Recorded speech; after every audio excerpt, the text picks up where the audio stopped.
Hello there, LinkedIn family. Jonathan here from Potency.world, a revolution in girls' education from 11 to 18.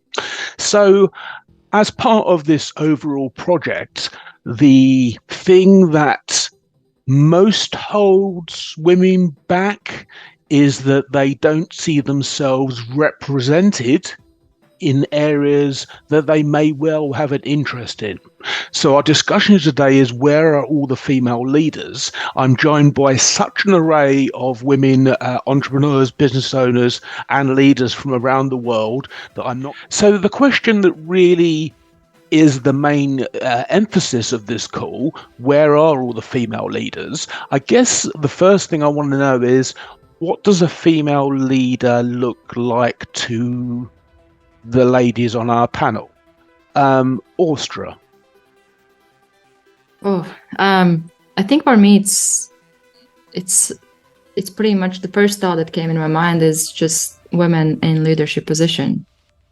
Or like a business owner, somebody who is in that leadership space, impacting. And what do you mean? So a business owner is one thing.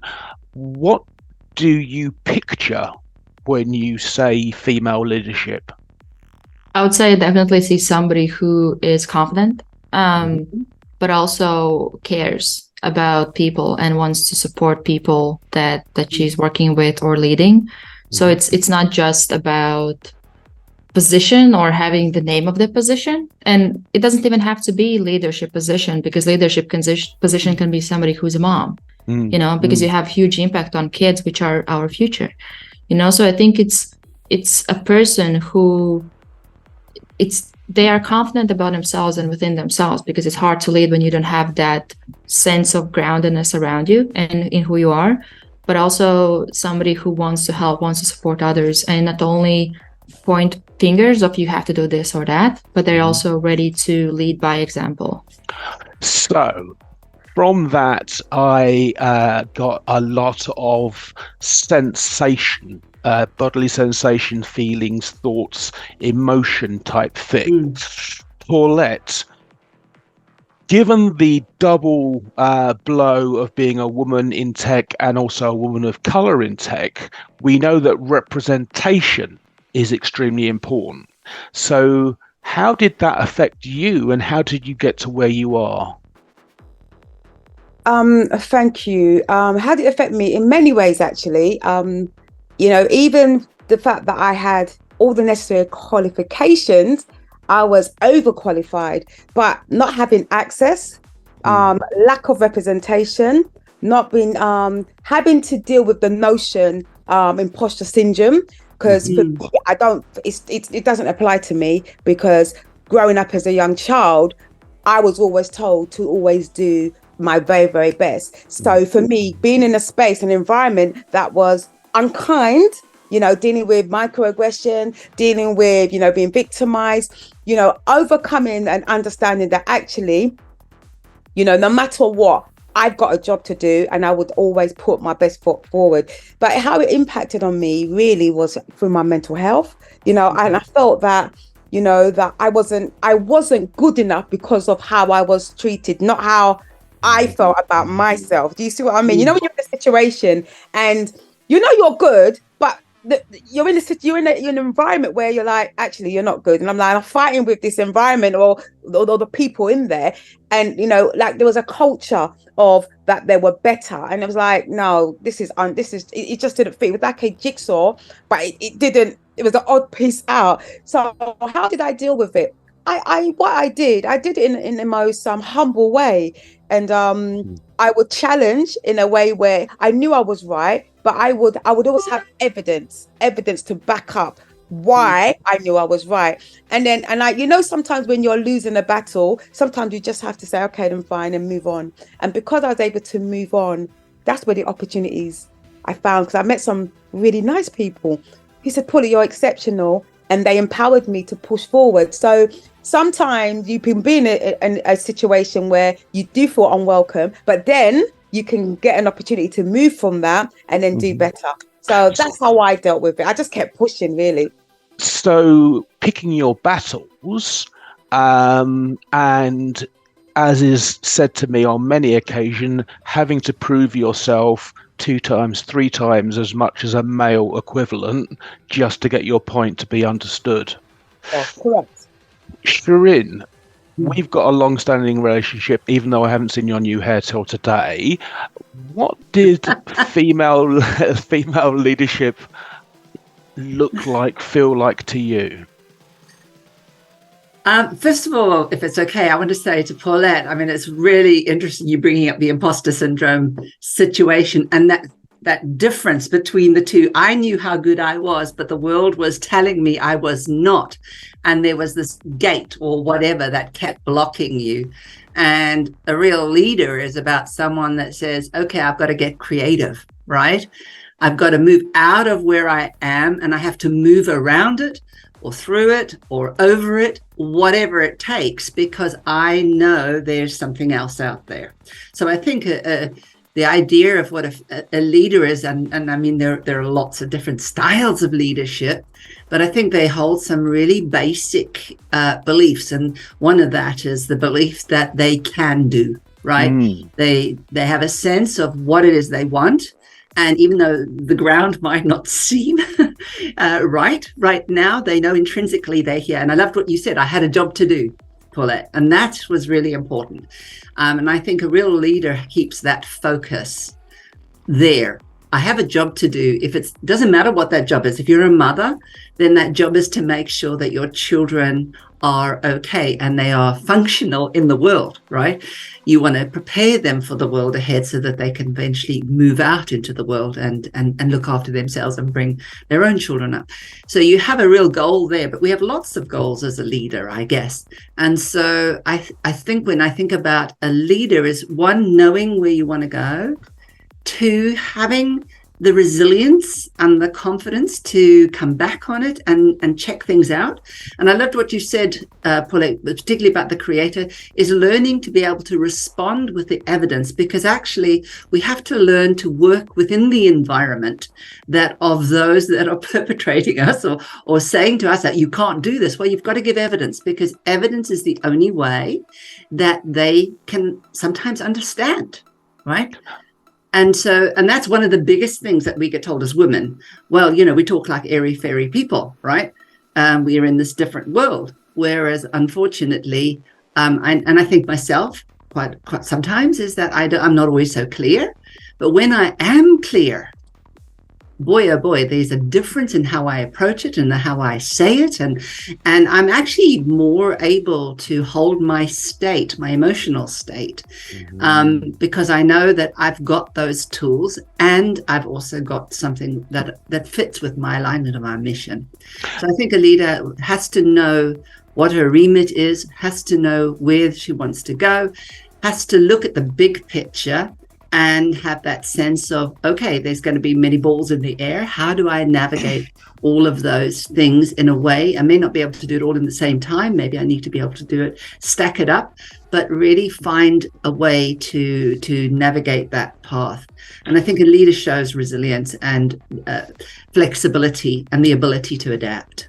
I like everything you've said, and I would only notice that, again, you describe the big picture from looking out as a leader, but we're struggling at the moment to see a picture of representation, which is the problem, and that's why I'm coming back to it. We've been joined by some others in the room. I just want to throw in a quick story from The Authority Gap. So the author of the Authority Gap is Marianne Seacart. She's doing a TED Talk this week and couldn't come on this call. But basically, there's a story in there where a woman was encouraged by her friends. They said, "Oh, you've written a great book. You should publish it. Definitely send it to publishers." She was really enthused. She sent it out to 60 publishers and got nothing. And then she thought, okay, I'll do the experiment. So she set up a male version of her name email and changed the name and sent it to just 6. And from 6, she got 4 immediate yeses and 2 constructive feedback. So Shelley, when we spoke, we ended our call and you said, "Oh, I don't really think I've been traumatized, but obviously I've had to fight all the way and do it all myself." So tell us a bit about that. Well, I mean, listen, I was the only female CEO top 25 in market research my entire career. And, when I had the idea to migrate research from offline to online, I don't know if any of you have ever taken a survey on the internet. Have you taken an online survey? Yeah. Sorry, not sorry, but I'm the mother of that invention. I was told by every male boss of mine that it was not the right time because nobody was online and I had to wait for the right time. And, had I have done that, I would not be where I am today, which is the mother of that invention. And, it's just pretty crazy. When you think about the masculine, they're very linear, analytic, and they follow a pattern of what's been done before, very status quo. And, for me, it was just talking to the head of research from Procter & Gamble a very long time ago. I think it was probably 1999, and asking him when is the right time to come and talk to Procter & Gamble about migrating research from offline to online. And he said next week. And so when I came off the stage, all my bosses said, what did you talk to him about? What did you talk to him about? I said, I just asked him, when is the right time? Because you all told me I had to wait for the right time. And he said next week. And so they all told me that Paul would go, John would go, Ringo would go, and Star would go. And I said, but what about Shelley? And they said, it's a boys club and that's the right group of people to go. And I said, then I'll cancel the meeting and wait for the right time. You can all wait for the right time. And of course, that's when I started my own company, realizing that I'd rather be in charge and I need to be my own boss, because if I'm going to wait for men to always tell me when the right time is, I'm never going to win. And, I think waiting for permission or looking for others to tell you who you are and who you need to be is never going to, you can try to be someone some of the time, but you can never be someone else all the time. And being your authentic self, Oscar Wilde says it best, be yourself because everyone else is taken. That was my heartbeat moment, following your heart, not your head, because your head is the textbook. You're going to read what someone else already has done. And, when for me, there's two types of people, those that see what they see, which is the status quo. You follow the path that everyone else has taken, and those that can see what's possible. And that's scary, seeing what hasn't been done or what you want to do, but it seems unimaginable because it's not out there. And that's risky and that's scary, and no one else around you believes you or believes in you or tells you you can't or you shouldn't or don't, or that's bad, or you're gonna, not succeed, or, and then you kind of think to yourself, that imposter syndrome, Shireen, that you were talking about, well, I don't fit the mold. Well, I've never fit the mold because I don't want to wear the ugly shoes like the men with the strings, and I don't want to wear the shirt up to here. I don't look good in that. And you say, but that's my predecessors and that's what they've done. And you get dinged because you don't do it like them. And you kind of say, well, I'm supposed to do it like that. But then the other side, he says, but I don't like it. And then you become me and you say, well, okay, I'm going to have the new nickname Chief Troublemaker, which is what I gave myself. So you give yourself permission to break the rules that make no sense and create the new ones. And it is scary, especially walking alone. Until you say, well, maybe others will come with you. And then you won't feel alone. And it's not as scary. And it's a hell of a lot more fun. That's the path I decided to do. And once you decide to do it, my mother always says, it's like wearing a new pair of shoes. You put on the high heels, you look different than all the other guys around you, and they pinch the first time you wear them, but the more you wear them, the more comfortable they get. And you get comfortable being uncomfortable. And that's the story of my life, the story of my career. And You now only I'm a well-known chief troublemaker. you are a chief troublemaker. I only wear my high heels at the weekend, so they're still wearing in. What's interesting, and so I want to come to Sian, I think, next, because we've not talked a lot, but what is really evident, and Shelley and I, we laughed about this, is that without exception so far, every leader, female, that's pushing the envelope is neurodivergent. Sian, tell me about yourself and what's your perspective on where all the female leaders are?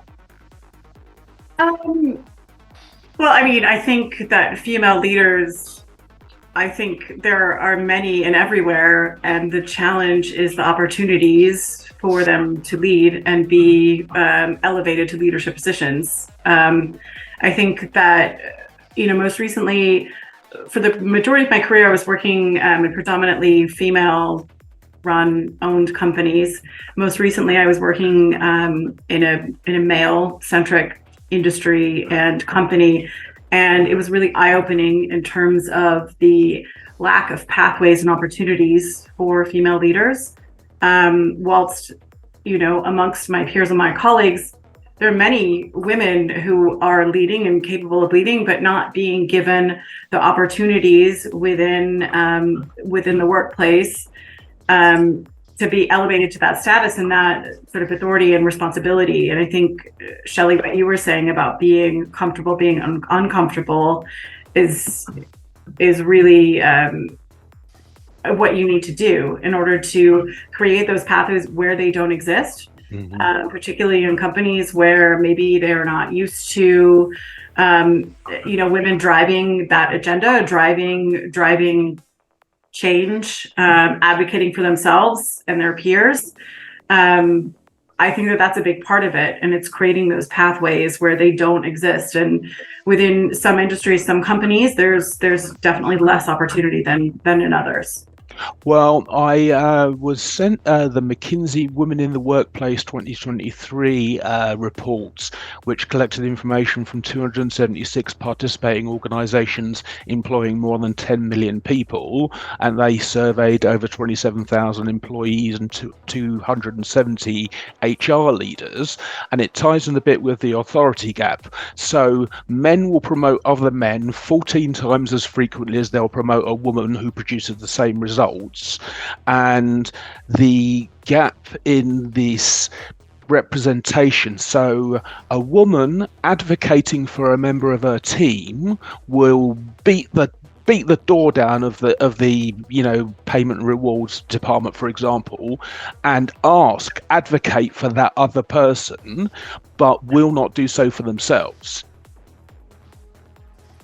So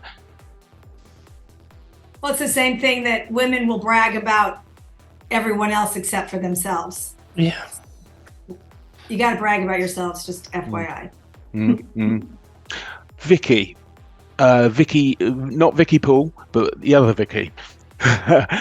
Tell me about what you saw because we spoke briefly, but when you were going to where you wanted to be, who was there leading the way?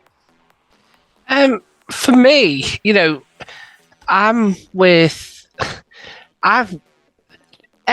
keeps saying that I've broke the glass ceiling with what I do with space and construction, but I haven't. I go to schools to talk to people now, and there was people out there like Katherine Johnson, at the beginning of the century, that without her mathematician and her orbital mechanics, the guys would never have been in space. And you know what? I've never heard of her. Exactly. And I go out and talk to people about this. And when we look at the world wars, where the men were on the front lines, who were the people keeping industry going? Who were building the houses? Who were fixing the planes when they came back? It was women. Yeah. So when I start talking to these young girls that get laughed at when they say, I want to go and be a mechanic or I want to go and do this, I look at them and go on, girl, off you go. And when I wanted to go in and do construction and everything a few years ago, everyone was like, yeah, okay, whatever. So I decided, all right then, and took on a big heritage project. And it wasn't a small one, it was a multi-million-pound one. And I decided to do it with a charity because, let's not make things easy for myself. And I've done it with volunteers and I've reskilled the community to do it. Because you know what? Us women don't do things easily. Why go out there and get construction people to do it for you? Why not skill people to do it instead? So let's rebuild the community as we rebuild the building. What's come on from that is we've now got 4 heritage projects where we're rebuilding communities as we and you know what? We've got women, we've got young children coming down, and it's not just all about a building. It's all about how we're bringing communities together, how we're making it a norm. It doesn't matter who you are, where you are, what background you come from. We all join together, we share stories, and it's that knowledge transfer that is happening. Years ago, you used to have Mr. Jones, the joiner, and he passed it on to Mrs. Jones, then daughter Jones and son Jones. Never happens now, and we're losing these niche skills. So let's reinvigorate it. Let's get that older individual that's 75 and 80 to sit down and tell that story to a younger individual who will then share how to go on WhatsApp and call his grandkids. Yeah. So it's all about how they organically do it together. And that way it's not pressurized. It's not in a college. It's not in a university. It's people sitting having a cup of coffee, a cup of tea, and just discussing life and hitting down a few walls. And it's not metaphorically either. But as me and Jonathan spoke, I was diagnosed neurodiverse, but I was always the naughty kid. And I love the way Shelley said, I was called a disruptor all the way through school. And I was like, so what? So what? I'm a disruptor. I was called it all the way through. A few years ago, I got put up for Disruptor of the Year. And Really? Do you know what? I embraced that and I went, hell yes. And everyone else was like, I'd be really embarrassed. Hell yes, bring it on. If I'm a disruptor and I've upset people, bring it on. You know what? Why don't I have a huge LinkedIn following. I have 350,000. Why don't we tell stories about all the disruptors? Yeah. We share disruptor stories. Yes. Shall we do it now? Let's start the disruptor chain. Okay, I'll tell you what. Before we we'll do that in a moment. But I want to get Vicky Paul's perspectives on this so far. Jonathan, let's tell disruptor stories. Can I just say something? I hate the word leader because a leader leads. It should be an enabler or an empowerer because that person works alongside people and brings them along with them. A leader, in a definition, stands in front and barks orders. Enabler, yeah? Okay. Well, enabler or an empowerer. I'll tell you what then. Vicky Paul, you can give us your perspective. Then Dunya can give us her perspective. You can then run these stories you're going to tell. And by the time you come back to me, my background will have changed. How's that for a deal? Yeah? Well done. Yeah, you've got See, I'm disrupting things again. You have. Guys. No, Vicky, I always say leadership is not about age, it's about action. And we all can lead. It's not about command and control, it's about action. No, I always say with the wolf, where does the wolf always go? What? In a pack. Oh. When a wolf is in a pack, where is the leader? In the middle, isn't it? Or at the back, because he's watching everything. Ooh. He's never at the front. You're throwing some interesting and unverifiable facts. Can I quickly just jump in? I mean, I just love this whole thing we're coming together. And as Vicky said, Vicky, my book's coming out tomorrow and it's called Disrupt. I'm a disruptor. Yeah. So we're all disrupting the place because it's important that the word disruptor. At first I was thinking, oh my gosh, I didn't like it, but it's so significant because when we come up and we show up, we come collectively, we make changes. That's why that name is so important. So yes, embrace it. So what? Love it. It is. Yeah. It's your why. It's what you do. Absolutely. If you're doing what your passion is and what you want to do, and it's who you are, then what the hell? What the hell? Because you can be you. You can be authentic in your own skin and in how you look. Whether you feel in terms I mentioned about imposter syndrome, I don't believe they exist. But at the same time, for me, showing up and being authentic and leading. Okay, we have to change the name. Being an enabler. By the way, I can't change it now because I saved it as a PNG. So I was going to do it, and I know. I opened PowerPoint. I was going to change it, and no, I've changed everything. So, but well, it could be activator rather. Disruptor is okay, but I like activator more. Okay, I tell you what. Then on the insert before each video clip, I'll change it from where all the female leaders to where all the female activators. We call it power of the pack. Okay. I like that as well. So what are we going to go with then? Where are we all becoming a wolf pack now? There you go. We're a pack. We're the FQ pack. Okay, so what do you want me to put on the title? Where are all the female badasses?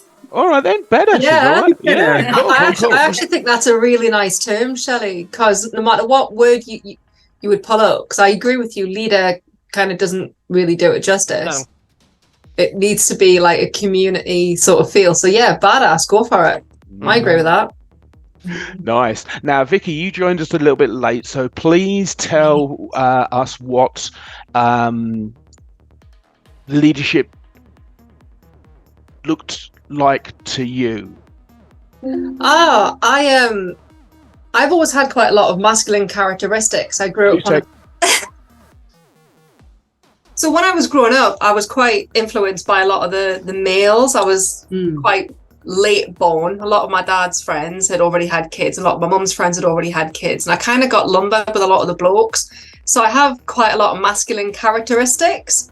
And as I grew up, I felt part of Maggie Thatcher's Article 25. So does anyone here know what Article 25 is? No. No. So if you're a girl and you're a girly girl, then you're a girl, and you will naturally fall into relationships with men. And if you're a guy and you're a girly guy, then you fall into relationships naturally with a woman. Well, because I had so many characteristics, I was kind of like left to the outliers. And as I've kind of grown up, I've kind of realized that I don't fit in a box. I am non-binary. I don't fit into that. And because there was so little leaders or so many other people out there who could identify with what I was going through, I kind of felt like a little bit of a lone wolf, Han Solo sort of thing. And I figured if I was going to go into battle, I had to have all of the information. So I would actively be an activist, and I would go off and I would forage information. And then when I had the right information, I would stand and become the immovable object, which was fine when I was speaking to my peers, but it wasn't so fine when I was speaking to my boss or the director of department. And they were like, oh my God, Vic is such a gobshite. What is going on here about? And then when I actually turned out to be right, it was someone else had given me the information, and that someone else had to be a bloke. Yeah. And I very quickly learned after that if you encourage a bloke to think like you and to have the same idea as you, then when it's his, he can't argue with your idea.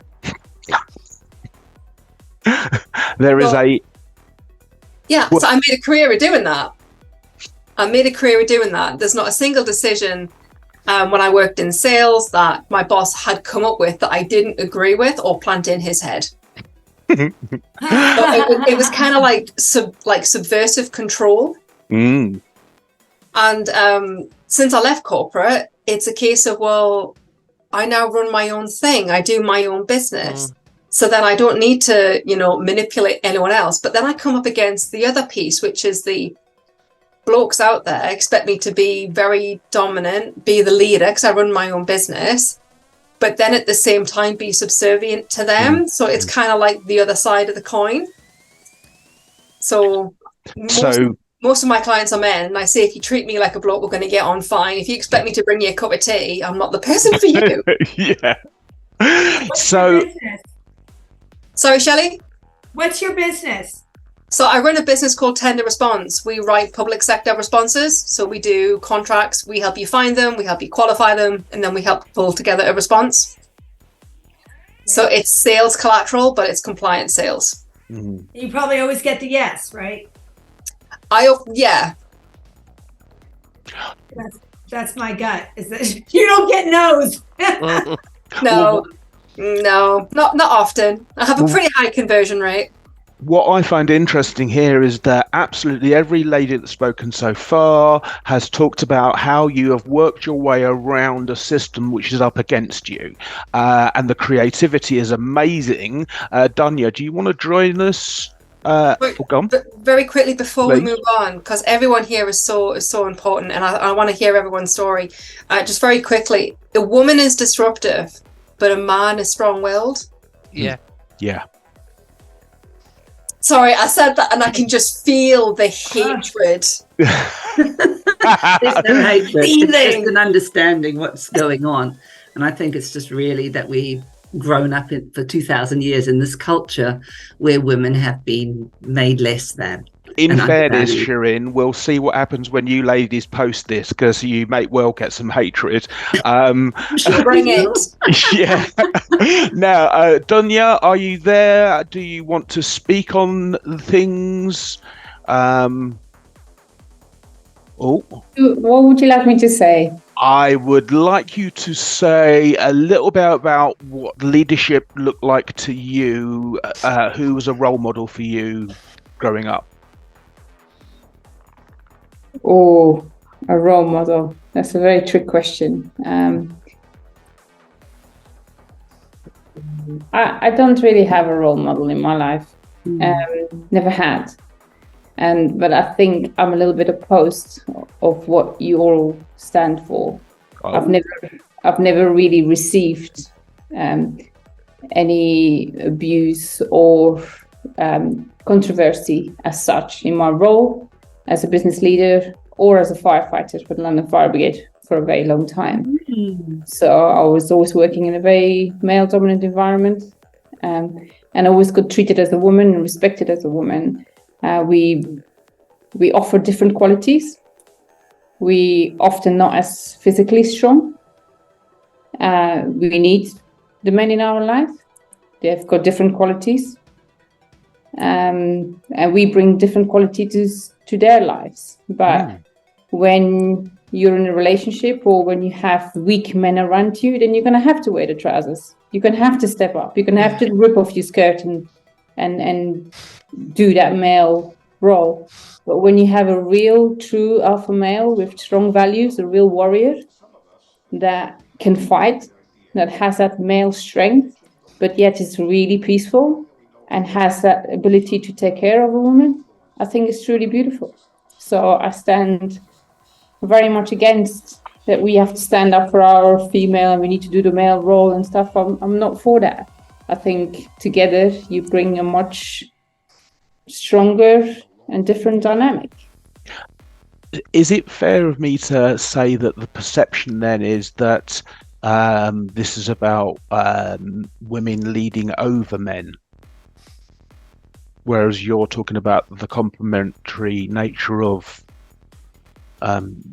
binary couples in this example? Don't know if I understand the full essence of your question, but a female leader in a business, there's nothing wrong with it. A male leader in a business, there's nothing wrong with that. If he's a shithead and a bully and an absolute toxic male, then he's a wrong person. But you get that also in a completely female dominant environment and a female leader. You get exactly the same kind of. So bring a really beautiful balance with emotional intelligence people, and you're going to have a beautiful company. You're going to have a beautiful environment. The London Fire Brigade is definitely not one of those. It's very toxic. Mm-hmm. It's got leaders in positions that they shouldn't be there. They absolutely have an emotional bank account of minus 100, if that's even a scale to compare it to. They've never been through any adversity. They lived still stuck in the 60s as such. But they've been promoted because they're absolutely crap at their job. And because they're working for the government, they just get promoted because it's cheaper to promote them than to get rid of them. And that's in a lot of government structures like that. But when we get stuck in that as females, and we just continuously absorb that kind of negative, I don't want to call it energy because that's going to make me sound like I'm... Microaggressions, I think, are fairly... Yeah, and when you get stuck in that environment and you don't fit in that anymore, just get out of it. Do right. And I just feel like the more we try and fight it, is the more energy we give it. And I'm totally against that. So okay, well, what I certainly took from what you just said, and I could be wrong, so correct me if I am, was that there wasn't anyone that you could look at that had. You've now fulfilled this role as a firefighter and as a business owner. There was no one for you to look at who was doing that. And it sounds like, well, I know the other ladies in the room, the London Fire Brigade, and there was a story about female surgeons in the UK. There's a story about police WhatsApp groups. Basically, the culture of misogyny is alive and well, and really having a quite destructive impact on many women, because the barrier to their next position is then so often, far too often, down to sexual favors, that perpetration of power. So on that downer, thank you. If you ever go into that kind of environment that you feel like you have to give someone sexual pleasures to get anywhere in life, get out. Come on. How strong or how weak can you be?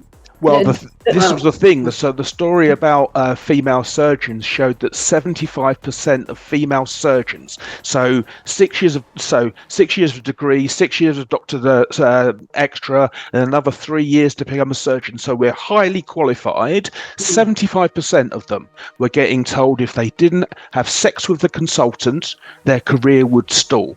So your education has got nothing to do. You can have 20 years of education and academic degrees. It's got nothing to do with your emotional intelligence. No. Like, you can be the lawyer, you can be the doctor, you can be the barrister. It doesn't matter. Your emotional intelligence has got nothing to do with that. And that's why it makes me quite, I don't want to use the word angry, but if you find yourself as a female, good looking or not, it doesn't matter, educated or not, skinny or fat, it doesn't matter. If you find yourself in that position and you can't stand up for yourself, you need to work on yourself. If you attract those type of males in your life, you need to get out. And if that happens and you can't say strongly no, or strongly like, this is it, I don't want to even face you anymore, or just go and work somewhere else because you're just a surgeon. You know how many millions of hospitals there are? Just move. I'm going to disagree that it's easy for people to just move when they're in those high positions. And why should they have to move? I mean, I'm going to be really think about it. Why should someone have to move because someone is toxic? Why are we promoting rubbish going up? Because that's not okay. I mean, a lot of people are promoted upwards so that it's literally that they move up and they can do less damage further up, and they don't get the company. I know, but you can't fight those systems. You can't fight a system. So yes, I agree 100% that the person needs to deal with their emotional self. Absolutely. And they need to find a way. But if you've worked really hard, and if you look at how many doctors, even male doctors here, cannot get promoted, they cannot move, they have to move to another country, I don't think that it's relevant to say that someone has to get out when they put so much investment in their studies. Is that from what hospital are you talking about? Is that a study from a hospital or from the UK? Is that what you're talking about? It was from the UK. Yeah. The problem with the medical system is it's legacy, and they don't take people off boards in the medical system. And so I think what we're saying here is, why should the woman who is so accomplished in her business have to move when what needs to happen is that person or those doctors should be removed from this? Why are we fixing women? We should fix the system. Well, that's what I was going to say. That's what I was going to say, Shelley, because one of the comments. That is the biggest problem is we keep fixing women and not fixing the system. The system is But that's broken, that's one of the problems I got from the end of what Dunja said. She said that basically we can't fix the system. You can. There's roles out there. There's a national election about to come up, guys. Eliminate the assholes. You know. I mean, you just have to eliminate. I mean, why should, for someone that has studied for so long, have to, deal with sexual harassment, not feeling safe in an environment? Yeah. It isn't about her skills. It is about assholes abusing you and not feeling safe and secure in an environment. In any environment, no one should not feel safe and secure. Period. So, Paulette, there's two things there. Oh, No, sorry, it's okay. Vicky. It's okay. We'll go Paulette and then we'll go Vicky. I mean, I agree with what Don just saying to some extent. I think she mentioned about emotional intelligence, but we also got to think about social intelligence, and that is the ability to understand your own and others' actions. Yeah. So, we have to think about in terms of how that individual feels. So I'm coming as a Black woman, and I'm not going to stay in a situation and where I'm feeling uncomfortable, okay, because of my skin color or because of the fact that I'm being assessed by my hair or whatever. And this is something that people, especially women of color, are experiencing on a daily basis. So when you mentioned about that we have to be in our particular roles and we have to not particularly accept it, but it seems that you're going to get a lot of people going to be very upset because people are going through a difficult time. And it's not like, I don't think it's like a feminist approach where we're saying that we want to bring men down. What we're saying is recognize us and give us a voice so that we can have a say in what's happening, so we can dismantle this system and rebuild back collectively. And as Vicky said, is that coming together. We're not saying we're going to just do this in silo. It's coming together. Men have dominated this space for a very, very, very long time, and we've just sat down. And what we're saying is we're not doing that no more. We're not saying we're going to get rid of men. We're saying that you're going to hear us. Vicky. Cool. Sorry, because there's two Vickies, I put Vic. But we at least we have a distinction. Vic. So, Shelley, I love what you were sharing earlier about how someone can be so highly accomplished. I don't think anyone of any intelligence, of any kind of emphasis in career, should be subject to mandating or degrading their body or for anything in order to be able to pursue their career. Yeah. So it's regardless of education, regardless of standing.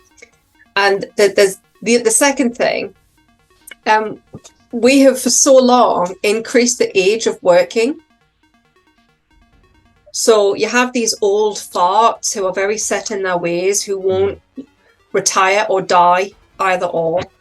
And let's be honest about it. Yeah. And these then kind of dictate who gets promoted.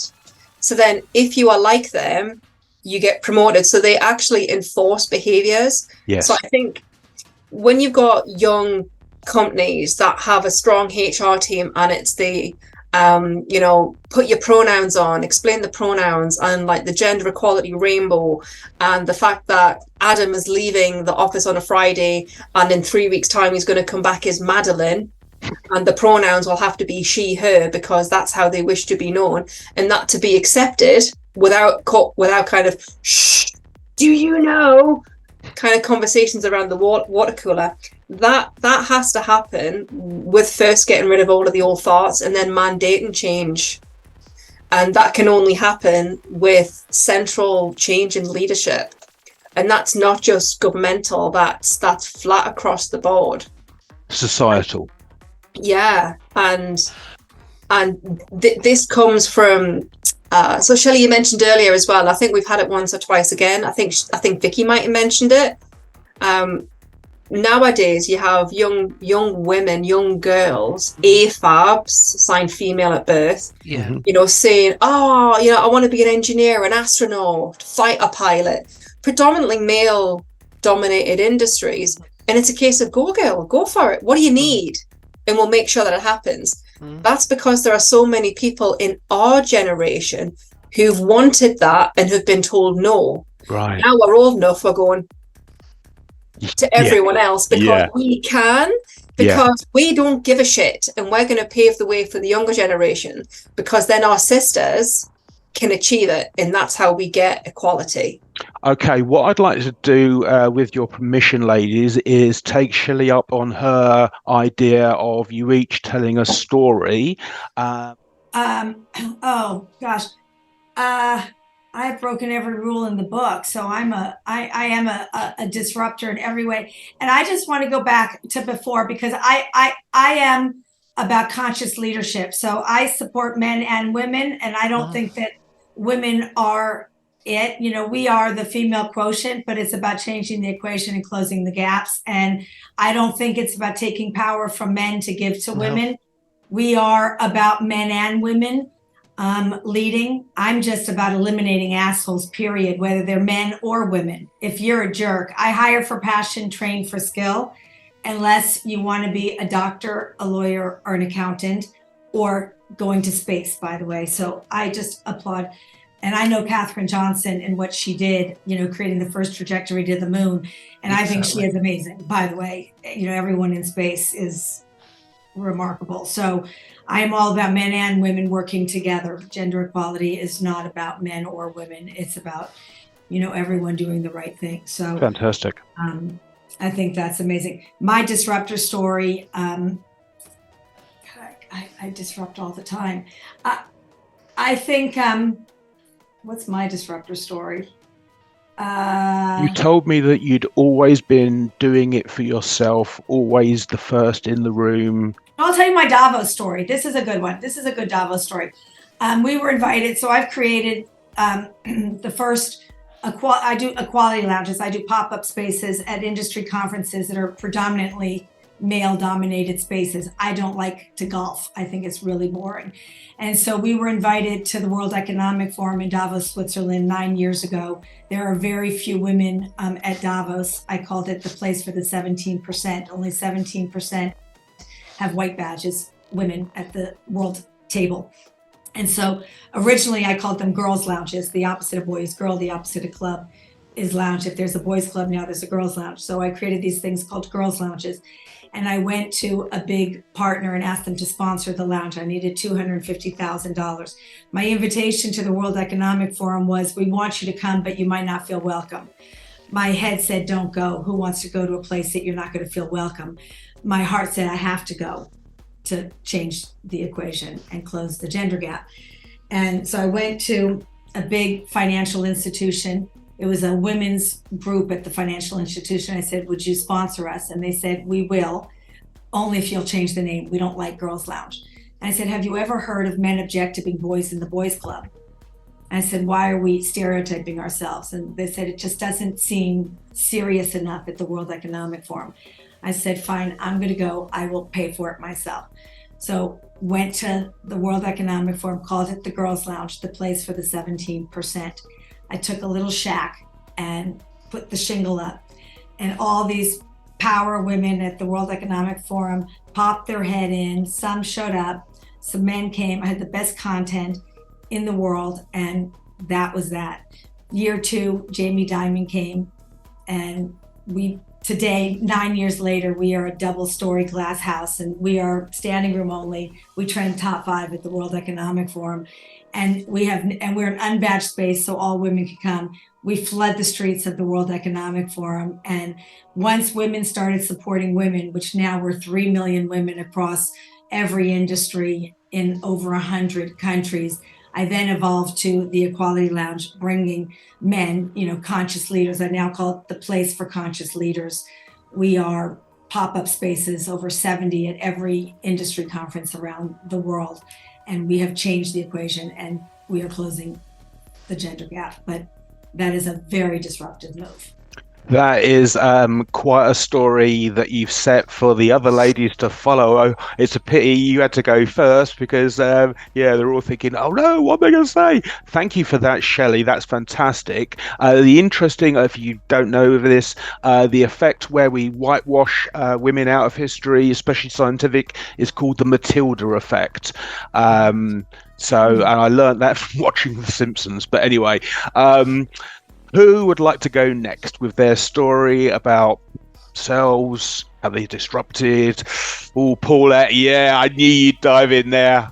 Have to dash out quickly. So, Paulette Watson, I'm a global disruptor, currently leading on the Be Me digital inclusion to raise 1 million Black women and girls aspiration in STEM, AI and Web3 related careers. And I'm disrupting up the place.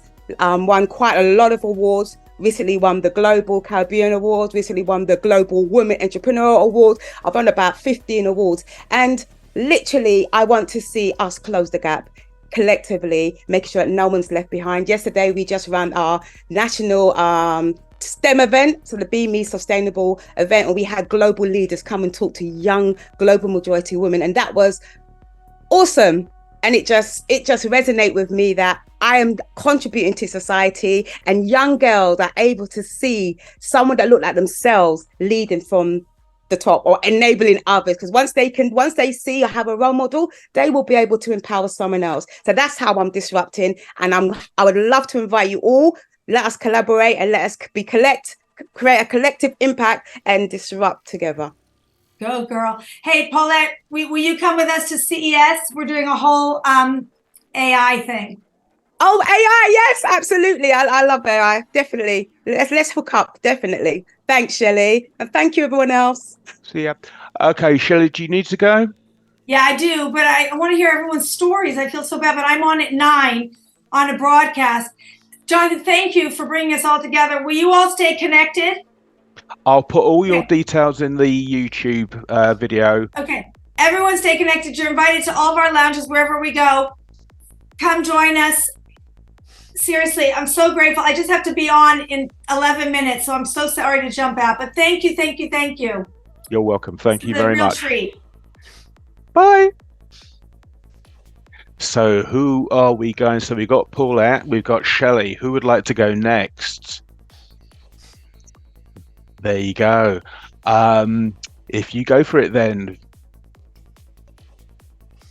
Me? Yes. Sorry. Wonderful. Sorry. No, that's okay. So I want to share a disruptor story that I influenced. It's not mine. It is mine, kind of. So I'm neurodiverse, and I'm somewhere on the LBG rainbow, and I work with lots of people who choose to be non-binary. And I completed a course about the correct use of pronouns to be respectful of everybody. So it's not ladies and gentlemen, it's all persons here present. And I'm actually very passionate about this because I think when you're starting off and you're meeting somebody for the first time, and you can always use their pronouns, or you can ask. So you say to someone, hey, Jonathan, my name's Vicky, she, her, and Jonathan can respond with their pronouns. And then that way you get to know if it's they, them, he, him, meow, it, or another style of pronouns. Well, I've actually taught my son to speak gender neutral. So when he meets people, he goes over to them and says, my pronouns are he, him. And there was this one particular instance where he was going to childcare, and there was an NVQ student, a teaching student, somewhere from the local college or university doing a placement in school that he hadn't met before. So he wanders over and says, hello miss, my pronouns are he, him, and was like, hey, this is me. And this person turned around and said, my name is Maxter. I can't remember the name, but Maxter Sam Yabbleswacky. And then it was Maxter, so what are the pronouns are for that? And so the pronouns are they, them. I said, okay. So do I call you Maxter? Do I call you teacher? Or do I call you Sam? For argument's sake. And the teacher overheard this conversation and asked my son about it. And he was so impassioned that he explained to the teacher why it's so valuable to request people's pronouns, because then you can address them correctly. And this child was 4, very nearly 5. And the long story cut short is that on the school enrollment for persons coming in for employment or for people going in from school, they've changed the sex category to pronouns because they weren't capturing people's pronouns. And this is something which in today's world you'd like to think that they'd capture, rather than just the same form from like 40 years ago that hasn't been changed. And whilst it's my son who's instigated this change, I am so proud of the fact that he stood up against a teacher and a teaching assistant in full view of his class to demand change. How Not old for is he? himself. He was 4 at the time. Not to demand change for himself, but to demand change for others, so that other people could receive and be respected in the way that is important for them. And yeah, major mum moment was going on right there. It's a beautiful story that will impact those children in the class and the adults for the rest of their lives. When there's knowledge like that comes from the children, it's so profound that, I've had feedback from several people where he asks for pronouns and he switches fluently between them. So if he's speaking to someone and their pronouns are they, them, he flips straight into it. And never been prouder. You've never been prouder yet. It sounds like he's going to be a fabulous young man.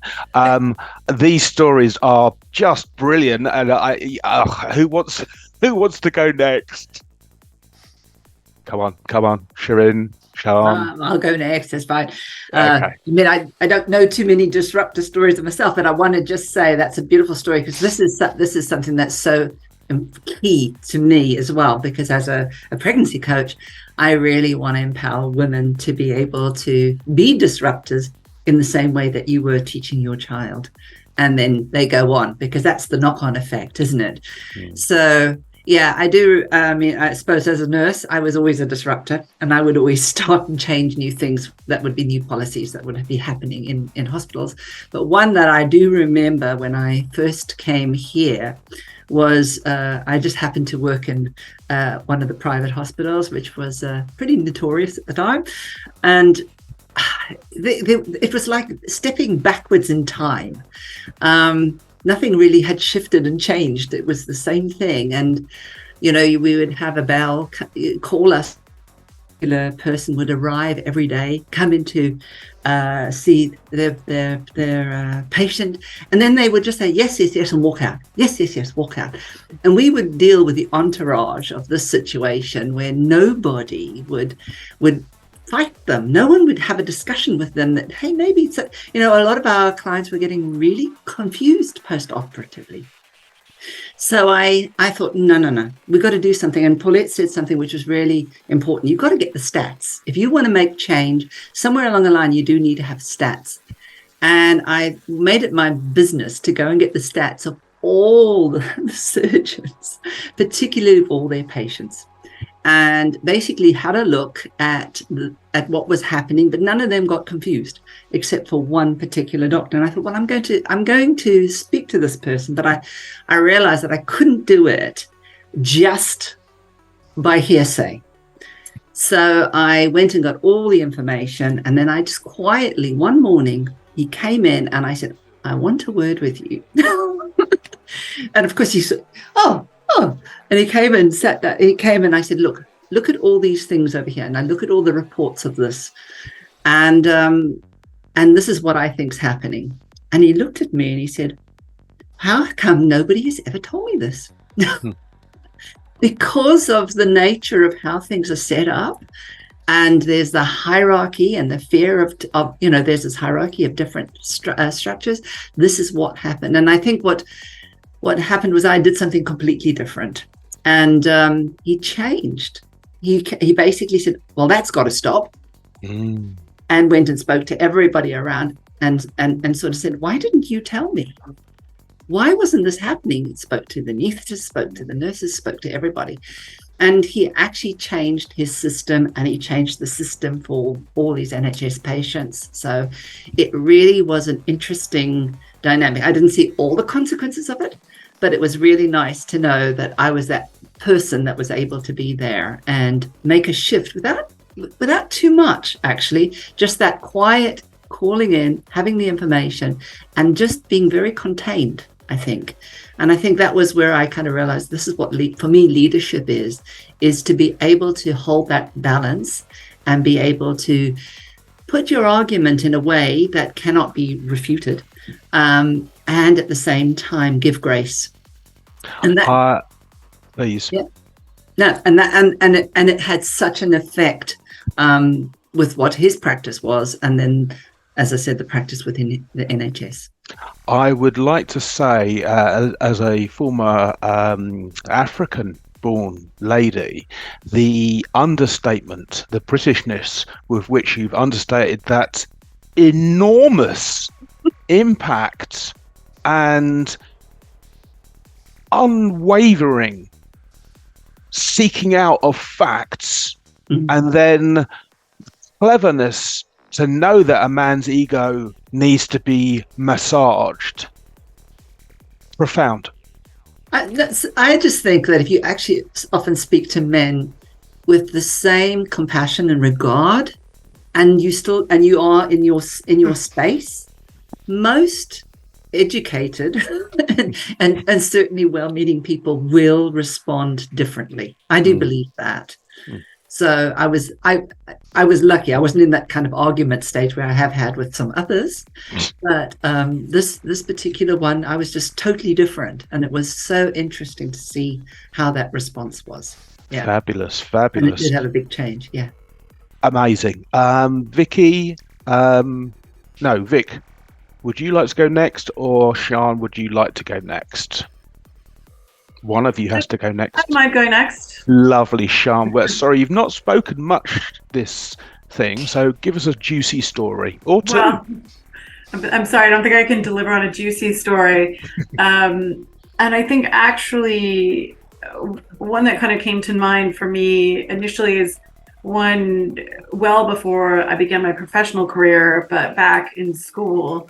When I was probably about 15, I wanted to play water polo, and we didn't have a women's water polo team. So I played on the men's team for a year until we had a women's team. But for that year, I worked really hard. I started in more games than not, and really tried to see myself as an equal player. And I think for me, it was a really big lesson in sort of what I was talking about before, where if you don't see the pathway or the opportunity doesn't exist for you, you need to create it. And just because it's not there, it doesn't mean that you shouldn't go for it or you shouldn't try to make something happen. So I think it's something for me that was like quite an early lesson in that I really could carry forward throughout my life and my professional career, in that just because it doesn't exist, it doesn't mean you can't create it. And sometimes, a lot of times, that's what it takes. Is you have to have that vision and be able to follow through and make it happen, because nobody else is going to necessarily do that for you. You need to be driving. So for me, that was quite an early and poignant lesson that was impactful even today. Very much so, and literally, it is growth mindset in action. May I ask you a question? I don't know if you identify as any neurodivergence, do you? I don't know. Okay.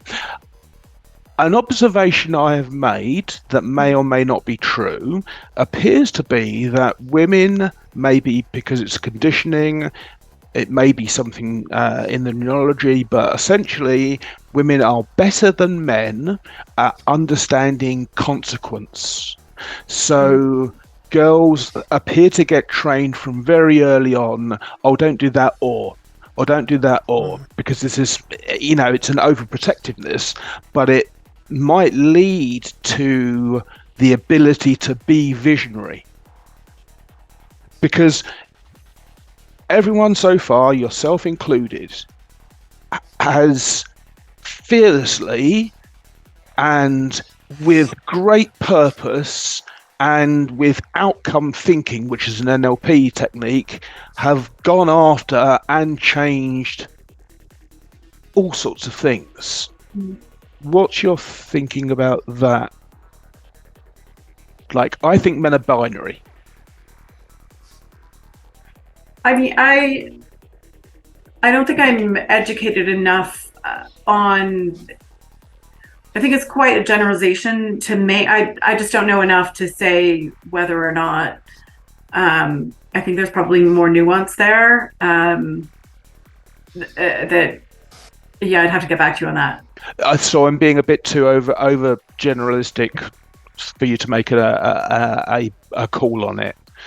Mm-hmm. So just speaking for yourself, are you aware of seeing things in your the way you plan? I think in terms of consequences, I think anecdotally from what I have experienced, I think that women professionally are more aware of what they do and how that impacts them. Whereas for the men that I've worked with, maybe less so, and they're more likely to take a risk or do something that might be deemed disruptive or could potentially backfire because they also deem the consequences as less impactful. So yes, that's how I would interpret that. Well, that interpretation certainly lines up with the reading. So we're going to go to Vicky now, who's leaving shortly. So your story, Vicky, you've already told us about how you changed the aspirations of young girls. What's your story? I suppose I've been a disruptor since an early age. I was a very naughty child. I was a very naughty child. I got lucky. I got sent to America. I did my last few years in high school over there, and they embrace people with differences, and it's a bit unlike England, where we got to do electives, we got embraced, we got to be put in sports, because I love the way you were talking, Sean, where they don't judge people just for being females or males. If you want to have a go at one of the male sports, they say, come on. And they give a level playing field to people. So I think very much that is what's grown me in my disruptive behaviours, as I call it, where they've embraced. So when I came back to the UK, I carried that into the workplace. And then from there on in, and that's why I heard what, was it Jandra was saying before from the fire service? Oh, didn't you? Yeah, I was a police officer when I first came back. And I understood what she was saying, where we had to put the pants on sometimes. And it was very different because it was always the females that were chucked in when there were fights or anything, because the males had this perception that females could calm a situation when it was actually they were putting them in harm. I don't know why they thought when there was a big punch up, let's chuck one of the females in there. The men will stop. But when someone's in a frenzy, they don't stop. Right. So, but it's just that whole perception that, and sometimes we had to wear the pants instead of them wearing the pants. And we could think faster sometimes. And I think that's what I've took over into business. And when I came out of the police, I then went into basically embracing everything that I'd learned in America, which was the space education and the engineering. And that's why I said I wanted to try construction. And everywhere I knocked on a door and tried to get in, everyone was like, no, you're not quite right. You don't fit this. You haven't got the right education. You haven't done this for years. You haven't got. So I decided, well, if no one's going to let me do it, then I'm going to do it for myself. And with that, I went to schools and I've embraced the whole thing. I've also gone and worked with people like Airbus and stuff like that and embraced the educational routes for kids to get apprenticeships. because that's the most important. It's about how, on a bigger scale, we change the narrative. And I loved what Vicky said, because we're peers for young people. And if we show them a negativity or how not to act, then they're going to carry on acting badly. We have to be the positive role models for them tomorrow. And we have to show them what's right and wrong and be the good person. So if we do something bad, it shows bad on them. So if we can embrace the change positively, and one of the favorite sayings I have on my wall is Muhammad Ali, is if your dreams aren't big enough, oh God, I can't, I'll have to look up at it. It'll always be the way. Yeah, I know. Basically, Muhammad Ali's I've got it up on my wall, and it says, wait there, I'll go and have a look at it now, because it's one of my favourite sayings. If you What was it? Say it again. It's all right. It says, if your dreams aren't big enough. No, I've looked away at it again. You knew that, didn't you, love? Well, you know, if your dreams don't scare you, they're not big enough. There you go. Like there it. you go. Like yeah. it. So basically, I always try and do everything in life that scares me, because I think that's the best way forward, stepping out of a comfort zone. And Absolutely. I think I've heard all the stories of everyone in here today, and I'm humbled by half the things that I've heard, because I think you're all great. And I think it was right what everyone was said earlier. It's not that we're trying to battle. I think everyone has a role in life. And I'm not saying that men are the evil, they're not. No. I work alongside men day in, day out. I have great banter with them. And they respect me and I respect them. I think everybody has a job to do in life. It's just how we all respect each other. And I think that's what Vicky was addressing before when she was saying she was teaching a little one how to do pronouns. And it's all about that respect. The right person needs to do the right role. The right person needs to treat people with respect. And I think that's what it goes back to. And the further we can improve that respect straight across the board, that's what we need to do. And Fantastic. Sorry. No, that's it. Well, fantastic. I know you need to make a move. What I would say to anyone watching this video on YouTube or any of these ladies' channels is their LinkedIn contact details will be in the show notes. Connect with them, especially if you're a young female entering the business world or whatever world, and you're looking for someone who you can ask maybe to be a mentor. We've had a fantastic conversation. I hope to do more of these. So see you soon, LinkedIn family.